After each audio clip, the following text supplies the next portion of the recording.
كان لأعرابي دين عند رسول الله صلى الله عليه وسلم. يعني كان في أعرابي ليه فلوس عند النبي صلى الله عليه وسلم، فجاء يتقاضى دينه قبل موعده. يعني أول حاجة كده بسم الله الرحمن الرحيم، جه قبل ميعاده وطلب الدين بتاعه ده بطريقة مش كويسة. تعال نشوفوا الموضوع بالظبط. كان الأعرابي دين عند النبي صلى الله عليه وسلم، فجاء يتقاضاه قبل إيه؟ قبل وقته. فأغلظ له القول، أغلظ للنبي صلى الله عليه وسلم القول، حتى أنه تجرأ فقال إيه؟ أحرج عليك إلا قضيتني. يعني إيه بقى؟ أحرج عليك إلا قضيتني، يعني أستحلفك بالله أن تقضيني، أن تديني فلوسي يعني. أو يعني لكي لا أضعك في موقف محرج اديني فلوسي، ليها كذا معنى. فانتهروا الصحابة قاعدين وموجودين وبتاع، فقالوا له انت عارف انت بتكلم مين؟ انت بتقول لي مين الكلام ده؟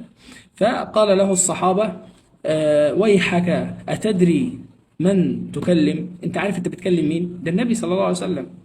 فهو عمل غلطتين كده. الغلطة الأولى إن هو أي نعم ليه دين، ولكن هو جه قبل ميعاده عشان ياخد فلوسه، ويا ريته طلبها بطريقة كويسة، ده طلبها بطريقة مش كويسة. ومع مين؟ مع حضرة النبي صلى الله عليه وسلم. فذاك أبي وأمي يا رسول الله. فقال إني أطلب حقي. أنا مش أنا عارف بكلم النبي صلى الله عليه وسلم، بس أنا بطلب حقي. لما الصحابة قالوا له ويحك تدري من تكلم؟ فقال إني أطلب حقي. فقال لهم النبي صلى الله عليه وسلم هلا مع صاحب الحق كنتم؟ يا رسول الله، ده جاي قبل ميعاده، هو صاحب حق ويتكلم بطريقة مش كويسة، وبعد كده رغم ده كله بتقول هلا مع صاحب الحق كنتم؟ يعني صلى الله عليه وسلم. فأرسل النبي صلى الله عليه وسلم إلى خولة بنت قيس، فاستدان منها وأعطى الأعرابية إيه؟ أعطى الأعرابية دينه. يعني استلف من خولة بنت قيس وأعطى الأعرابي الفلوس بتاعته يعني.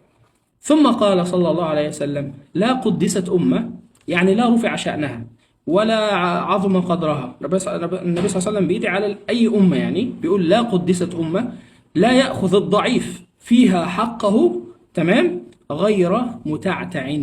يعني ايه الكلام ده كله بقى؟ يعني لا بورك في أمة ولا رفع شأن أمة لا يأخذ الضعيف فيها أو الشخص الغير مستطيع الضعيف حقه دون أن يصيبه، غير متعتع يعني دون أن يصيبه أذى. يعني ياخد حقه رغم مش عشان هو ضعيف مثلا نستغله أو نتعامل معاه بطريقة مش كويسة أو نماطله في أداء حقه.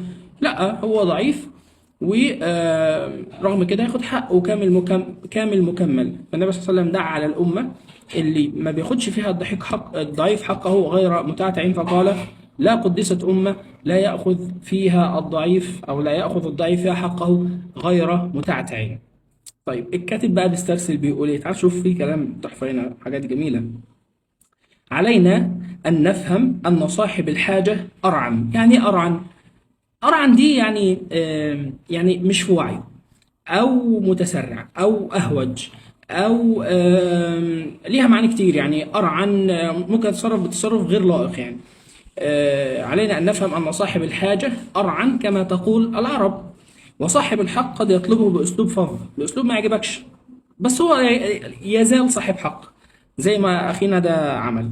الزوجة المظلومة قد تخرج عن طورها إذا اشتكت. لو هي مظلومة فعلا وبدأت تشتكي، وده يعني كثر ما يكون في النساء، ان هي اذا ظلمت او لو كانت في موقف حست ان هي اتاخد فيها حقها، هتلاقي تجيب لك القديم والجديد بقى، مش هتنطقي كلام. الزوجة المظلومة قد تخرج عن طورها اذا اشتكت.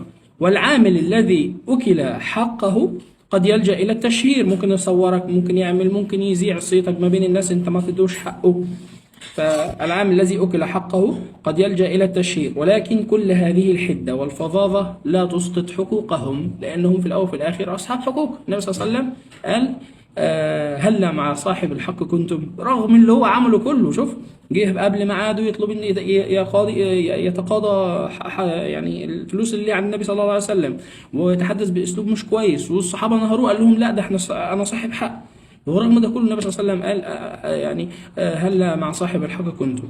يسترسل الكاتب يقول ايه؟ ولكن كل هذه الحده والفظاظه ان كانت من صاحب حق لا تسقط حقوقهم او لا تسقط حقه.